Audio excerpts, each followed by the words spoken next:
வணக்கம். ஆக்சுவலா ரொம்ப நாள் கழிச்சு நான் என் ஃப்ரெண்டு வீட்டுக்கு போயிருந்தேன். அதனால அப்ப என்ன பண்ணோம்னா, பன்னி இறைச்சி தான் சமைச்சோம்.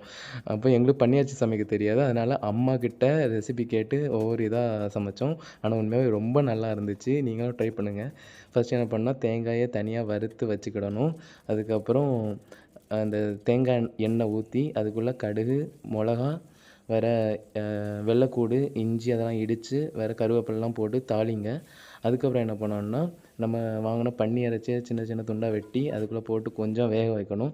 வெந்ததும் என்ன பண்ணணும்னா, சின்ன உள்ளி அதெல்லாம் போட்டு இன்னும் கொஞ்சம் நல்லா வேக வைக்கணும். ஆக்சுவலா இது பண்றது வந்து நான் கன்னியாகுமரி ஸ்டைல்ல தான் பண்ணேன். உண்மையாவே ரொம்ப நல்லாயிருக்கும். நீங்க எல்லாம் ட்ரை பண்ணி பாருங்க.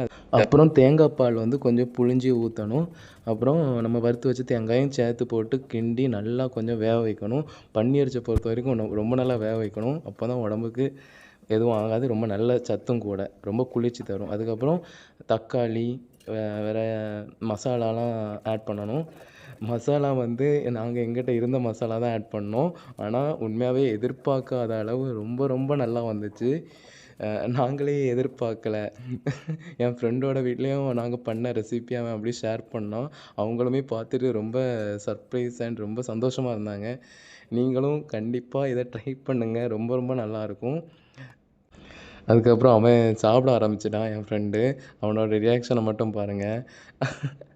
அவ்ளோ ரொம்ப நல்லா இருக்குன்னு சொன்னான். அவ்வளோதான். ஓகே. இனி இன்னொரு வீடியோல பார்க்கலாம். டாட்டா. பாய் பாய்.